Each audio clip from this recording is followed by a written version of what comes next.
आप देख रहे हैं एफएम न्यूज और मैं हूं आपके साथ निशी भाटिया। चले बुलेटिन की शुरुआत करेंगे उत्तर प्रदेश से जुड़ी कुछ खास और बड़ी खबरों के साथ। अब सर्दी का असर धीरे धीरे बढ़ने लगा है। तापमान गिरने के साथ ही धुंध ने शहर पर अपनी पकड़ बनानी शुरू कर दी है। वायु गुणवत्ता सूचकांक में भी वृद्धि हुई है और अभी तक 100 के नीचे रहने वाला AQI अब 132 तक पहुंच गया है। जी हां, सुबह हल्की धुंध स्मॉग की आहट दिख रही है और आने वाले दिनों में शहर स्मॉग की चपेट में आ सकता है। मौसम विभाग ने अगले 7 दिनों में सुबह हल्की धुंध छाए रहने की आशंका जताई है। मौसम में अब ठंडक बढ़ने के साथ ही इसमें बढ़ोतरी होगी। ये AQI शहर के साफ सुथरे क्षेत्र में लाया गया है। ऐसे में आपको बता दें कि जहां पर निर्माण कार्य चल रहे हैं वहां पर AQI 200 के करीब पहुंच चुका है। ये चिंताजनक है। प्रयागराज का न्यूनतम तापमान अब 20 डिग्री सेल्सियस से नीचे चला गया है। पिछले 24 घंटों में ये 19.8 डिग्री सेल्सियस रिकॉर्ड किया गया, जो कि सामान्य से लगभग 3.9 डिग्री सेल्सियस कम है।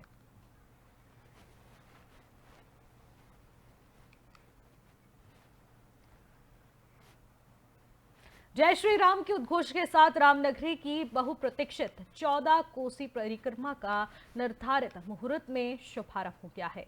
अयोध्या धाम के चतुर्दिक विभिन्न स्थानों में शुरू हुई परिक्रमा अब रविवार को पूरे दिन चलेगी। अब इस परिक्रमा में पुण्यार्जन के लिए देश देशांतर के लाखों श्रद्धालु यहां पहुंच गए हैं और श्रद्धालुओं का आगमन लगातार जारी है। यहां आने वाले श्रद्धालुओं में बाल, वृद्ध और नर नारी के विभिन्न आयु वर्ग के श्रद्धालु शामिल हैं।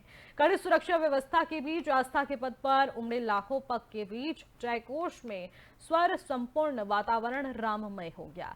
रामलला की प्राण प्रतिष्ठा के बाद हो रही पहली परिक्रमा मेले में अपेक्षाकृत भीड़ उमड़ी है। हालांकि चैत्र राम नवमी में भी इस तरह के अनुमान के कारण श्रद्धालुओं की भीड़ को नियंत्रित करने की कोशिश शुरू की गई, जिसके चलते भीड़ की बता दें कि पूरी रोकथाम के लिए यहां पर तमाम तरीके की सुरक्षा व्यवस्था की गई। इसका बड़ा गलत संदेश भी गया, जो कि संत समाज के साथ व्यापारियों में भी खासा आक्रोश देखने को मिला। अब इस कारण इस बार अपेक्षित भीड़ नियंत्रण को लेकर किसी तरह की कोई पाबंदी नहीं लगाई गई। अब पाबंदी न होने से उत्तर प्रदेश में विभिन्न जनपदों में साथ साथ दूसरे प्रांतों के भी लाखों श्रद्धालु यहां पहुंच चुके हैं और इन श्रद्धालुओं का आगमन देर रात तक जारी रहा। अब ऐसे में देर रात आने वाली भीड़ मुख्यतः जो कि अयोध्या के आसपास के जनपदों की है, वहां पर उनका तांता देखने को मिला।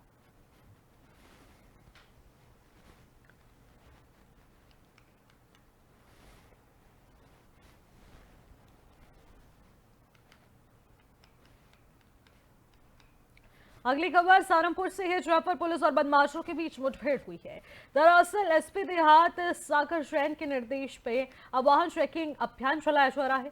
थाना अध्यक्ष फतेहपुर धर्मेंद्र कुमार अपनी टीम के साथ चेकिंग पर जा रहे थे। चेकिंग के दौरान मोटरसाइकिल सवार बदमाशों ने पुलिस टीम पर फायरिंग शुरू की।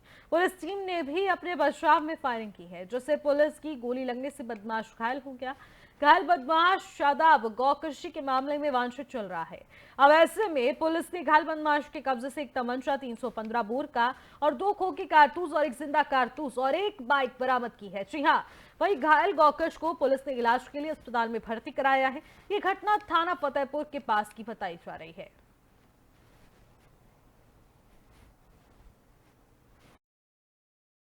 थाना फतेहपुर पुलिस की टीम जब मांडूवाला तिराहे पर चेकिंग कर रही थी, तभी कलसिया रोड की तरफ से एक बुलेट मोटरसाइकिल पर सवार एक व्यक्ति को जब पुलिस टीम द्वारा रोकने का इशारा किया गया, तो पुलिस पार्टी को नजदीक आते देख उसने पुलिस पार्टी पर जान से मारने की नियत से फायरिंग की और अपनी मोटरसाइकिल को जीवाला रोड की तरफ मोड़कर भागने लगा।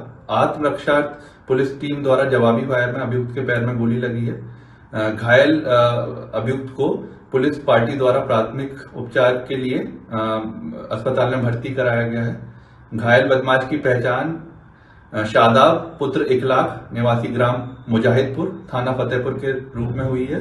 यह जो अभियुक्त है वह थाना फतेहपुर पर एक गोकशी के मुकदमे में वांछित चल रहा था।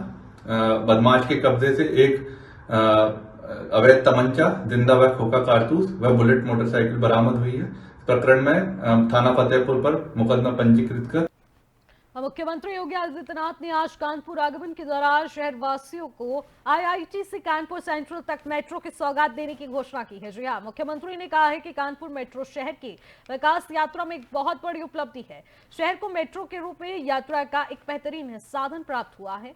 कानपुर मेट्रो बहुत ही शानदार तरीके से चल रही है। इससे शहर के अंदर यातायात की तस्वीर बदली है। आईआईटी से कानपुर सेंट्रल तक मेट्रो से यात्रा का आपका सपना भी जल्द से जल्द सच साबित होने जा रहा है।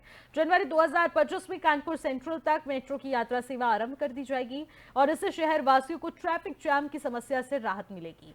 आने वाले समय में अधिक से अधिक लोग रोजाना मेट्रो से यात्रा करेंगे और विदित हो कि कानपुर मेट्रो द्वारा आईआईटी से कानपुर सेंट्रल स्टेशन तक मेट्रो चलाने की तैयारी अब अपने अंतिम चरण तक पहुंच चुकी है। आने वाले दिनों में मोती झील के आगे कानपुर सेंट्रल तक मेट्रो ट्रेन का टेस्ट रन किया जाएगा।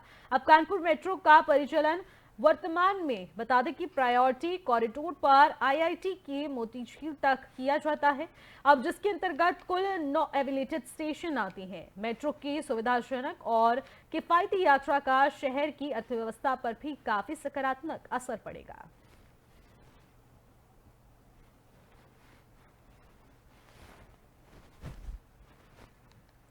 अब अमरोहा से खबर है। अमरोहा नगर कोतवाली क्षेत्र की मोहल्ला कारकार सरैया में देर रात कॉटन की फैक्ट्री में भीषण आग लग गई और आग लगने से फैक्ट्री में मौजूद लोगों ने किसी तरह से भागकर अपनी जान बचाई। आग लगने से आसपास में काफी भगदड़ मच गई। सूचना मिलते ही दमकल की तमाम गाड़ियां मौके पर पहुंची और किसी तरह से आग पर काबू पाने की कोशिश की गई। वहीं फैक्ट्री मालिक ने बताया है और उनके बेटे भी यही कह रहे हैं, जो कि आदिल मंसूरी है। उन्होंने कहा कि पड़ोस के रहने वाले एक व्यक्ति पर पुरानी रंजिश के चलते आग लगाने का उन्होंने आरोप लगा दिया है। वहीं नगर कोतवाली प्रभारी पंकज तोमर ने बताया कि पुलिस द्वारा मामले की तहकीकात की जा रही है और जल्द से जल्द जो भी इसके पीछे का कारण रहेगा वो स्पष्ट किया जाएगा।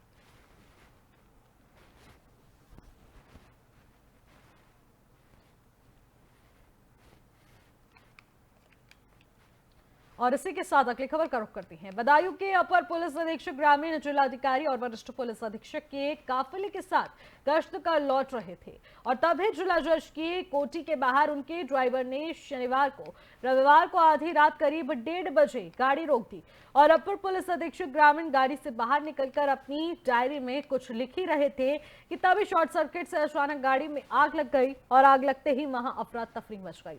तभी पुलिसकर्मियों ने पड़ोस का घर खुलवाकर पानी से आग को बुझवाया और फिलहाल आग लगने का कारण शॉर्ट सर्किट ही बताया जा रहा है। सभी लोग सुरक्षित हैं, किसी को कोई नुकसान नहीं पहुंचा है। वहीं इस मामले में अपर पुलिस अधीक्षक ग्रामीण के सरोज ने बताया कि शॉर्ट सर्किट से उनकी गाड़ी में आग लग गई और सभी लोग फिलहाल सुरक्षित हैं।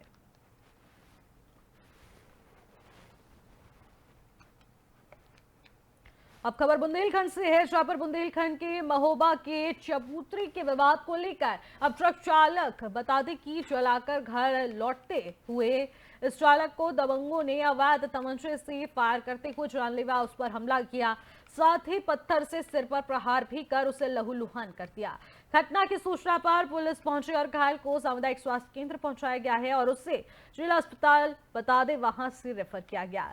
वहीं पुलिस ने पीड़ित की तहरीर के आधार पर मुकदमा दर्ज कर चारों आरोपियों को गिरफ्तार कर लिया है। पूछताछ शुरू की गई है और जल्द ही मामले का खुलासा करने की बात पुलिस कह रही है। रायपुर से आए ठेला ठाणो करो महाराज के पेट्रोल पंप पे गोस्वामी के, फिर गए भैरवगंज घर पे, तो उधर से बाथरूम करने जा रहे थे चौपड़ा के पास पुलिया के पास, तो वहाँ से राम सेवक डॉक्टर और भूपेन साहू जीतन साहू ये लोग आए और मिल गए और पीछे से देवरी ने 2 फेर मारे। इन लोगों ने पत्थर मुड़ में पटक लिए, राम सेवक डॉक्टर ने और जीतन साहू ने और भूपेन साहू ने। दिनांक 9/11/24 को ही मोहल्ले के रहने वाले देवीदीन कुशवाहा पुत्र धनीराम कुशवाहा तथा मोहल्ले के भूपेंद्र साहू पुत्र प्रोफेसर दयाल साहू, जितेंद्र साहू पुत्र प्रेम साहू तथा राम सेवक कुशवाहा पुत्र अज्ञात ने चबूतरे के विवाद को लेकर उस पर जानलेवा हमला किया और उस तमंचे से फायर किया, जिसके कुछ छठे उसके पीठ में लगे तथा उन लोगों ने पत्थर से उसके सिर पे भी वार किया, जिसको सिर में चोटें आई। उक्त सूचना में तत्काल थाना पुलिस मौके पर पहुंची तथा मजलूम को तत्काल अस्पताल पहुंचाया। प्राथमिक उपचार के बाद उसे जिला चिकित्सालय महोबा रेफर किया गया, जहां पर उसकी हालत ठीक है। रायपुर से आए ठेला ठाणो करो मरा। और इसी के साथ खबरों में आगे बढ़ेंगे। औरैया दबियारपुर थाना क्षेत्र में पुलिस ने वाहन चेकिंग के दौरान पुलिस अधीक्षक अभिजीत आर शंकर और अपर पुलिस अधीक्षक आलोक मिश्र, सदर क्षेत्र अधिकारी महेंद्र प्रताप सिंह के दिशा निर्देश पुलिस की टीम गश्त पर निकली थी और तभी मुखबिर की सूचना मिली कि वाहन चोरी करने वाले एक आरोपी वाहन चोरी करके भाग रहे थे। पुलिस ने कड़ी मुशक्कत के बाद चोरों को मौके से गिरफ्तार किया है। पकड़े गए चोरों के कब्जे से 3 चोरी की मोटरसाइकिल बरामद भी कर ली गई है। फिलहाल पुलिस मामले की आगे की कार्रवाई में जुटी है।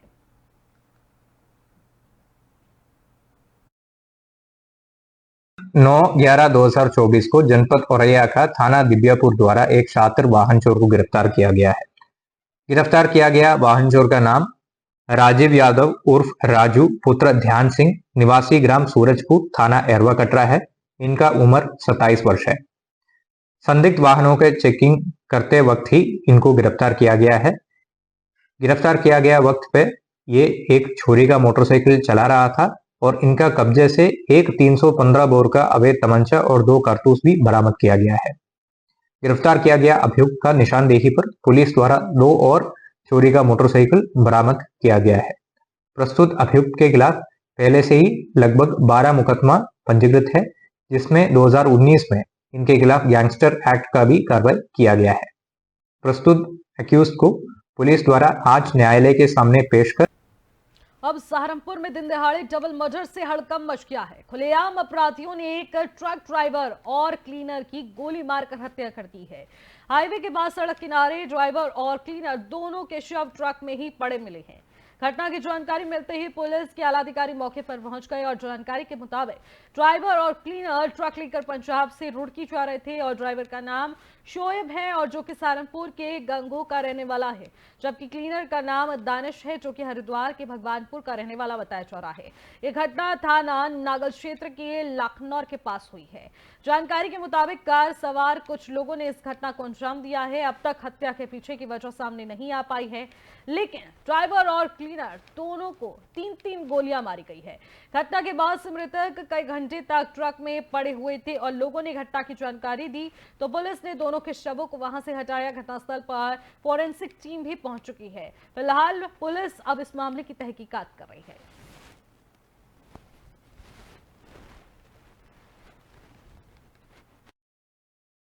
थाना नागल क्षेत्र के अंतर्गत बाईपास पर एक व्यक्ति के द्वारा 112 पर सूचना दी गई थी कि एक पंजाब नंबर का ट्रक खड़ा है और उसमें 2 व्यक्ति एक ट्रक के जस्ट बाहर और एक ट्रक के अंदर मृत अवस्था में पड़े हुए हैं। इस सूचना पर पुलिस मौके पर पहुंची तो ये पता चला कि दोनों व्यक्तियों की जो मृत्यु है वो प्रथम दृष्टिया गोली लगने से प्रतीत हो रही है। दोनों के शवों को पोस्टमार्टम के लिए भेज दिया गया है। इसमें एक मृतक का नाम शोएब और एक का नाम दानिश है। एक जनपद हरिद्वार का रहने वाला है और एक गंगो कस्बे का रहने वाला है। ये दोनों ही ट्रक में कार्य करते हैं और ये रोपड़ पंजाब से रोड़ी लेकर रुड़की जा रहे थे और रास्ते में ये सूचना राहगीर के द्वारा दी गई है। मौके पर पुलिस की टीमें मौजूद हैं और इन मृतकों के घर वालों से संपर्क किया जा रहा है और घटना के कारण और अन्य सभी चीज़ों का पता करके किया जा रहा है और तहरीर के आधार पर इसमें संबंधित कार्रवाई की जाएगी। थाना नागल क्षेत्र के अंतर्गत बाईपास।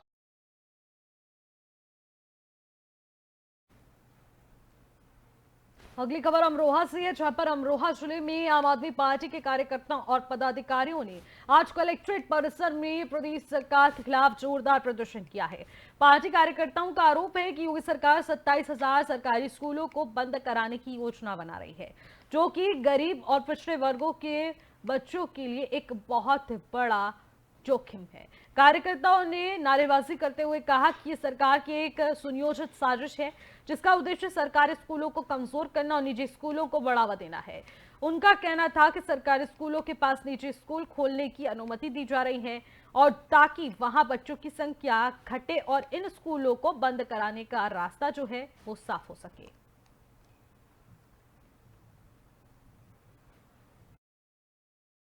आज आम आदमी पार्टी के सभी साथियों के साथ महामहिम राष्ट्रपति महोदय को ज्ञापन देने हम लोग इकट्ठा हुए हैं। अभी खबरों से पता लगा है कि 27,000 सरकारी स्कूल उत्तर प्रदेश की सरकार बंद करने जा रही है। ये 2020 के बाद दूसरा मामला है। 2020 में उत्तर प्रदेश की सरकार ने लगभग 22,000 सरकारी स्कूल बंद करने का काम किया था और अब 27,000 सरकारी स्कूल बंद करने का काम योगी आदित्यनाथ जी की सरकार कर रही है। इसका सीधा सीधा मतलब है कि ये सरकार शिक्षा विरोधी है और ये सरकार नहीं चाहती कि दलितों के, अल्पसंख्यकों के, पिछड़ों के बच्चे जो है शिक्षा ग्रहण करें। और वहीं सरकारी स्कूलों को बंद करने के बाद ये सरकार निजी स्कूलों को मान्यता देकर उनको आगे बढ़ाने का काम कर रही है। आम आदमी पार्टी के माध्यम से हमारी मांग राष्ट्रपति महोदय से यह है कि ऐसे सरकारी स्कूल को चिन्हित करें जहां के 1 किलोमीटर के दायरे में निजी स्कूल हैं और वो गैर तरीके से चल रहे हैं, उनको अनुमति दी गई है, उनकी मान्यता रद्द करके सरकारी स्कूलों को बंद न करें, जिससे छात्रों का भविष्य के साथ खिलवाड़ न हो। हर किसी को शिक्षा का अधिकार है कि जुड़ेंगे कभी। और इसी के साथ अगली खबर का रुख करेंगे। कौशाम्बी जिले के करारी थाना क्षेत्र के खोजवारपुर गांव में बीती रात मामूली विवाद को लेकर दो पक्षों में विवाद इतना ज्यादा बढ़ गया कि दूसरे पक्ष ने अपने साथियों के साथ मिलकर चाकू और अवैध असले से विरोधी पक्ष पर हमला तेज कर दिया। अब इस खूनी संघर्ष में एक महिला के पैर में गोली लगी है। इसके अलावा 2 लोग घायल बताए जा रहे हैं। ग्रामीणों ने मामले की सूचना पुलिस को दी और मौके पर पुलिस भी पहुंची। सभी घायलों को जिला अस्पताल में भर्ती भी कराया गया है, जहां पर चंद्रकली को प्रयागराज के SRN रेफर कर दिया गया है। मामला बहुत संगीन है। इस पूरे मामले पर अब पुलिस कड़ी निगरानी रखते हुए आगे की तहकीकात कर रही है।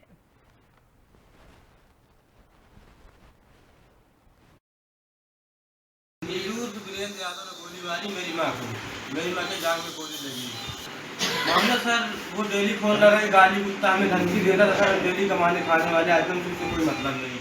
अचानक आज मैं अपने भदोही में काम करता हूँ, आज मैं घर आया, थोड़ा बहुत गाली कुत्ता दी, मुझे क्या मालूम, मैं लेटरिन गया था मेरे में, अचानक वो मेरे घर पे आ गया, मारपीट हो रही थी। मेरी माँ को गोली मार के भाग रहा था, मैं पकड़ने की कोशिश की, मेरे हाथ में चाकू मार के भाग गया सर। कहाँ का है नीलू यादव? कोकराज का नीलू वीरेंद्र यादव। थोड़ी देर पहले कुछ पुलिस और कुछ लोगों के द्वारा एक फीमेल को करीब 40-45 साल की एज हो गई, उनको ले आया गया था और उनके परिजनों द्वारा बताया गया कि गोली लगी है। तो मैंने उसको देखा, उसका प्राथमिक उपचार किया और उपचार करके उसको दिक्कत थी, इसलिए मैंने उसको रेफर कर दिया सर। नीलू वीरेंद्र यादव। फिलहाल इन खबरों में बस इतना ही। देश और दुनिया की तमाम बड़ी खबरों के लिए आप देखते रहिएगा FM न्यूज़। नमस्कार।